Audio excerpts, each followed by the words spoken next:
Por décadas, a Varig não foi apenas uma companhia aérea. Ela era o símbolo de um Brasil que queria se ver moderno, que sonhava com um lugar no primeiro mundo. Viajar pela Varig era sinônimo de status, segurança e prestígio. Seus uniformes eram referência. Seus jantares de bordo, lendários. Seus voos, um ritual de elegância e excelência. Mas por trás dessa imagem de perfeição, já havia rachaduras invisíveis, e o que parecia eterno começou a cair sem que quase ninguém percebesse. A história começa em 1927, quando a empresa foi fundada em Porto Alegre, no Rio Grande do Sul. A Varig nasceu pequena, com um único hidroavião e o apoio direto de alemães da Lufthansa. O Brasil ainda engatinhava na aviação civil e a Varig se tornou pioneira num país onde voar era coisa de rico ou de doido. Com o tempo, ela cresceu. E cresceu muito. Nas décadas seguintes, a companhia se tornou gigante. Nos anos 1970 e 1980, voava para todos os continentes, com frota moderna e uma estrutura que impressionava até os americanos e europeus. Era a única empresa sul-americana a integrar a aliança IATA e a primeira a oferecer voos sem escalas entre o Brasil e destinos como Tóquio, Frankfurt e Nova York. Mas essa expansão não veio sem custo.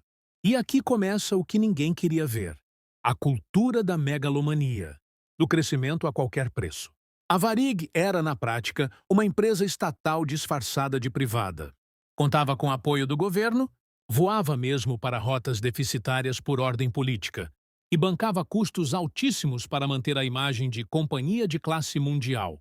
Tudo isso era possível enquanto havia dinheiro público envolvido, mas o mundo ia mudar. E a Varig não. Na virada dos anos 90, o Brasil abriu sua economia. A era Collor trouxe concorrência externa, voos liberados e a exigência de que as empresas se adaptassem ao jogo do mercado. Era o fim da proteção, o fim dos privilégios. E a Varig, pesada, lenta e inchada, não conseguiu acompanhar. Ao mesmo tempo, surgiam novas companhias aéreas nacionais, como a TAM e a Gol, que traziam um modelo mais enxuto, mais agressivo, mais barato. A Varig, acostumada com a soberania, não soube competir. E nem queria. Sua mentalidade ainda era de monopólio.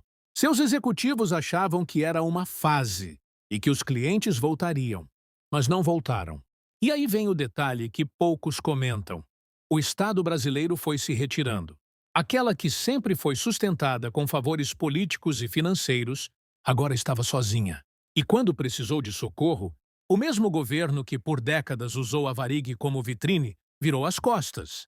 A empresa começou a acumular dívidas, perdeu aeronaves, cortou voos e foi vendendo partes de si para tentar sobreviver, inclusive a sua alma.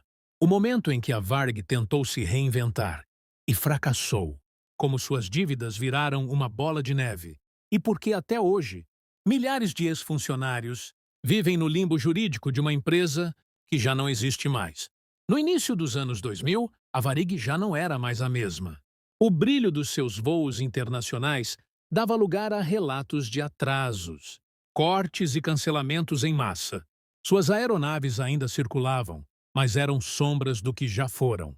E enquanto a concorrência se modernizava, com tarifas mais baixas e estrutura mais ágil, a Varig continuava presa a um modelo ultrapassado, caro e, acima de tudo, insustentável.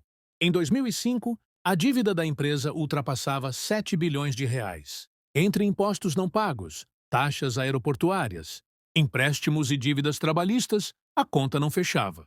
O caixa estava seco, mas a empresa ainda tentava mostrar uma imagem de controle. O governo, pressionado por interesses políticos e econômicos, recusou ajuda direta. Os mesmos que haviam se beneficiado do prestígio da companhia por décadas, agora fingiam não ter nada a ver com ela. Nesse ponto, a Varig tentou vender partes da empresa para continuar respirando. Foi aí que aconteceu algo simbólico. A Varig se vendeu a si mesma. Em um esquema jurídico confuso, a empresa foi dividida em duas: Varig Operacional e Varig Velha. A primeira ficou com os voos, a marca e a chance de seguir viva. A segunda ficou com as dívidas e com os funcionários. Sim, milhares de trabalhadores foram deixados para trás. Sem salários, sem direitos pagos, sem perspectiva. A cada mês, Surgiam novos protestos de ex-comissários. Pilotos, mecânicos, atendentes. Muitos jamais receberam o que tinham direito. Muitos morreram esperando. Em 2006, o capítulo final. A Varig foi comprada pela Gol por menos de 300 milhões. Uma pechincha, considerando o tamanho da empresa e sua história. A Gol não comprou tudo, só o que interessava. Parte da frota, as rotas internacionais mais lucrativas e o nome. A Varig morreu ali, de forma silenciosa, sem cerimônia, sem desculpas. Um símbolo nacional foi esvaziado diante dos olhos de todos. Não foi só uma empresa que acabou. Foi um jeito de sonhar o Brasil que também se despedaçou. Hoje, a marca Varig sobrevive apenas na memória e nas fichas de processos trabalhistas que ainda tramitam. Para muitos, ela representa o auge da aviação brasileira. Para outros, um retrato perfeito da arrogância estatal, da gestão irresponsável e da falta de visão. Mas, no fundo, a história da Varig é um espelho. Ela mostra o que acontece quando um país cresce mais na ilusão do que na estrutura. Quando o orgulho vem antes da lógica. Quando a política se mete onde deveria haver técnica. E depois sai pela porta. Dos fundos, quando o problema explode. Se você chegou até aqui, comenta. Eu ainda lembro da Varig. Só para saber quem viu essa história de perto. Ou quem entendeu o tamanho da perda. Não esquece de se inscrever no canal, deixar o like e compartilhar esse vídeo com alguém que ainda acha que as grandes empresas caem por acaso. Porque no Brasil, quase tudo que quebra já estava sendo empurrado para cair.